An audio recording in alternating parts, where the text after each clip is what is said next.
अस्सलाम वालेकुम व आदाब नाज़रीन। मैं क्या बताऊं कैसे जो है वो इस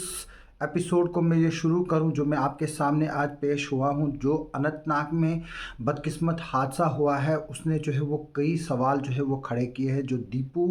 एक सर्कस परफॉर्मर था जो अम्यूज़मेंट पार्क वहां पर जगन्नाथ मंडी एरिया में लगा था, अनंतनाग डिस्ट्रिक्ट जो कि साउथ कश्मीर का एक वोलेटाइल डिस्ट्रिक्ट है। जो दीपू है उसको कुछ बंदूक बरदार लोग जो कि टेररिस्ट थे उन्होंने जो है वो कल देर रात गोली मारी और जब दीपू को हॉस्पिटल लिया गया वो वहाँ पर डॉक्टरों ने उसे मुर्दा करार दिया। जो ये दीपू की मौत है वो जम्मू कश्मीर में अकेली ऐसी मौत नहीं है जिस पे आज तक सवालात उठे और हम आज फिर से जो है ये जानने की कोशिश करते हैं कि ये कैसा जहाद है जो लोगों के घरों को तबाह कर रहा है और ये जहाद किसके कहने पे हो रहा है और इस जहाद में कौन शामिल हो रहा है जो यहाँ पर जम्मू कश्मीर में जो है वो कत्लो गारत कर रहे हैं। दीपू की मौत ने जो है वो आज फिर से जो है वो हर एक को जो है वो हिला के रखा है, हमें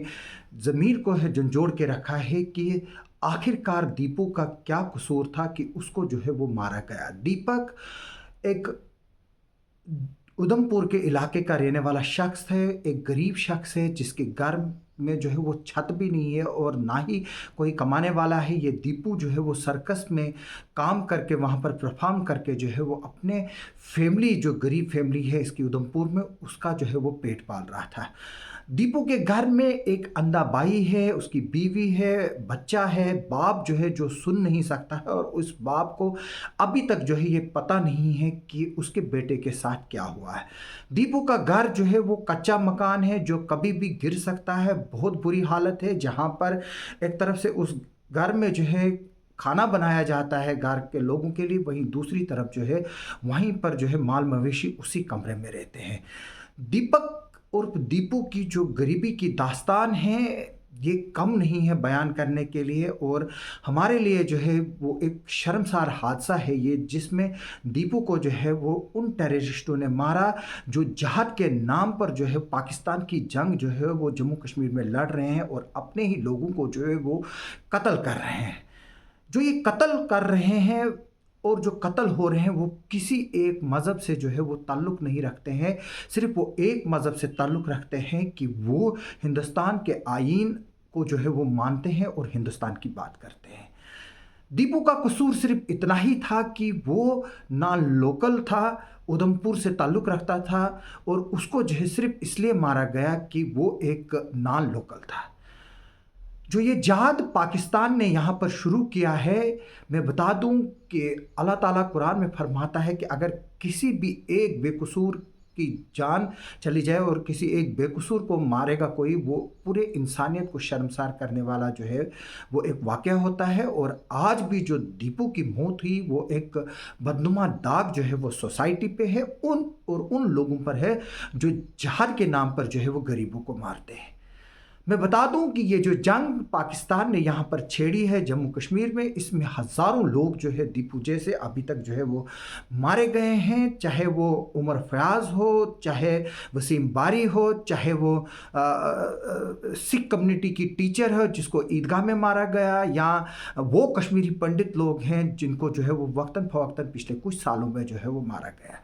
जम्मू कश्मीर में जो है वो पिछले दिनों ही G20 मीटिंग हुई और जिसमें कई जो है वो डेलीगेट्स डिफरेंट कंट्रीज से जो है वो आए और यहाँ के टूरिज़्म को जो प्रमोट करने की बातें की। लेकिन मैं साथ में बता दूं कि इसी चीज़ से नाखुश होकर जो है वो पाकिस्तान जो है वो शायद बौखला गया है और उसका नतीजा हमने देखा कि दीपू जैसे बेकसूर की जो है वो रात को जो है वो किलिंग होती है और उसको मौत के घाट उतार दिया जाता है, सिर्फ इस बिना पर कि वो एक नॉन लोकल है और उसका जो एक पर्टिकुलर मज़हब है, यानी कि वो हिंदू कम्युनिटी से जो है वो ताल्लुक़ रखता है। जैसे कि मैंने बताया कि किसी भी बेकसूर का कत्ल जो है वो इस्लाम में जो है वो पूरी इंसानियत का कत्ल है और पूरी इंसानियत को शर्मसार करने वाला वाक़या है। हालांकि इस पर पुलिस ने एफआईआर जो है वो रजिस्टर तो कर ली है, इन्वेस्टिगेशन जो है वो चल रही है। दीपू का भी केस उसी तरह से जो है वो 1-2 दिन में लोगों को भूल जाएगा, जो जिस तरह से जो पुराने केसेस जो है वो लोग भूल गए हैं। बाद में जो है शायद गवर्नमेंट इसके फैमिली मेम्बर को एसआरओ देगी, कुछ पैसे देगी, कंपनसेशन देगी, लेकिन क्या ये कंपनसेशन जो है वो जो दीपू की जान चली गई उसकी भरपाई कर सकता है?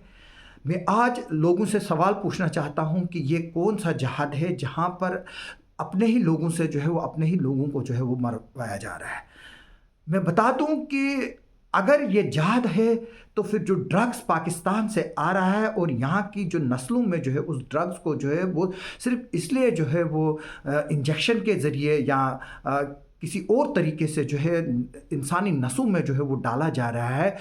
वो किस लिए डाला जा रहा है? अगर जम्मू कश्मीर के लोगों को जो है वो पाकिस्तान अपना समझता है तो यहाँ के नौजवानों को वो सिर्फ इसलिए क्यों बंदूक उठवाता है कि वो लोगों को मारे और खुद भी मर जाए? जो ड्रग्स है उसको पाकिस्तान यहाँ प्रमोट कर रहा है, ड्रोन के ज़रिए ड्रग्स आ रहे हैं, बॉर्डर के ज़रिए ड्रग्स आ रहे हैं, और जो ड्रग्स अल्टीमेटली वो कश्मीरी और जो जम्मू कश्मीर में लोग रहते हैं जिनका पाकिस्तान दावा करता है कि वो उसके अपने लोग हैं, उनको मार रहा है। और साथ में जो है उस ड्रग से जो कमाई होती है उसी कमाई से जो है यहाँ पर मिलिटेंसी फैलाई जा रही है, और उसी मिलिटेंसी से जो है वो दीपू जैसे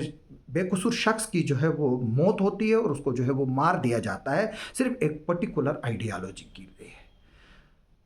मेरी लोगों से गुजारिश है कि जो भी ये नौजवान है आखिरकार उसको पुलिस जो है वो पकड़ ही लेगी। जब हम उसकी एनालिसिस करेंगे वो जाहिर तौर पर जो है वो यहाँ तो भटका हुआ निकलेगा या रेडिकलाइज निकलेगा या उस गरीब घर से निकलेगा जिसका फ़ायदा उठाकर जो है ये पाकिस्तान के लोग जो है उनको इस तरह के कारनामे करने पर जो है उकसाती है और उनको पैसा देती है, क्योंकि वो पैसा भी जो है वो ड्रग्स जैसी कमाई से ही जो है वो आता है। जो लोग हमने देखा कि कई जो है यहाँ पर अटैक हुए, जो टेरर अटैक हुए, बाद में हमने देखा कि जो लोग उसमें इन्वॉल्व हैं या तो वो ड्रगिस्ट है या हाईली रेडिकलाइज्ड होते हैं। हालांकि एनआईए, एसआईयू, एसआईए कई लोग जो है यहाँ पर जो है वो इंक्वायरी कर रही हैं, कई लोगों पर क्रैकडाउन किया। जमात इस्लामी जैसे रेडिकलाइज लोग जो कि मेन फोर्स बताई जाती है कि जो नौजवानों को उकसाती थी, उन पर जो है वो क्रैकडाउन किया गया। लेकिन अब भी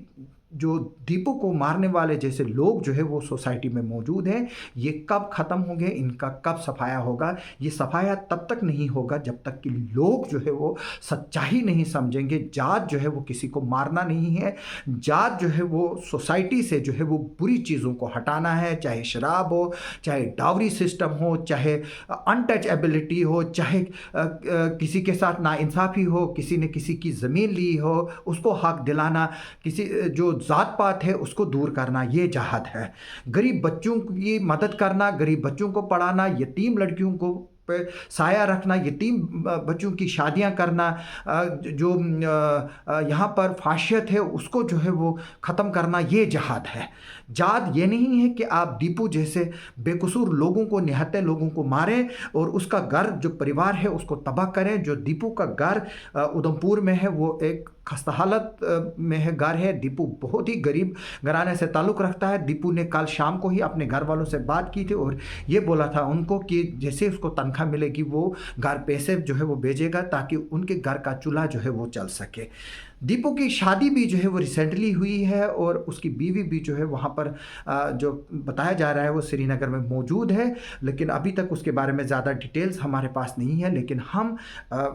इस वीडियो अपडेट को जो है वो इसी सवाल के साथ जो है वो क्लोज़ करेंगे कि मैं एक बार फिर से पूछूंगा ये जहाद कैसा है और इसके लिए कौन जिम्मेदार है? हम कब जो है वो इसको समझेंगे और अब कब जो है वो पाकिस्तानी का जो प्रोपेगेंडा जम्मू कश्मीर में चल रहा है उससे हम कब बाहर आएंगे? जम्मू कश्मीर कब खुशहाल होगा? ये हम लोगों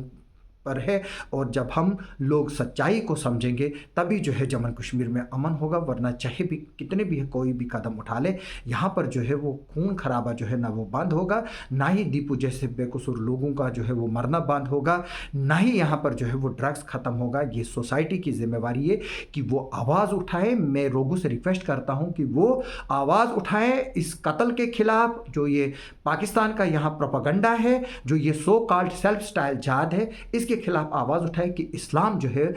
इस चीज़ को जो है वो मनाही करता है और इस्लाम जो है इस चीज़ को प्रमोट नहीं करता है। आप सबका सुनने के लिए और देखने के लिए बहुत बहुत शुक्रिया।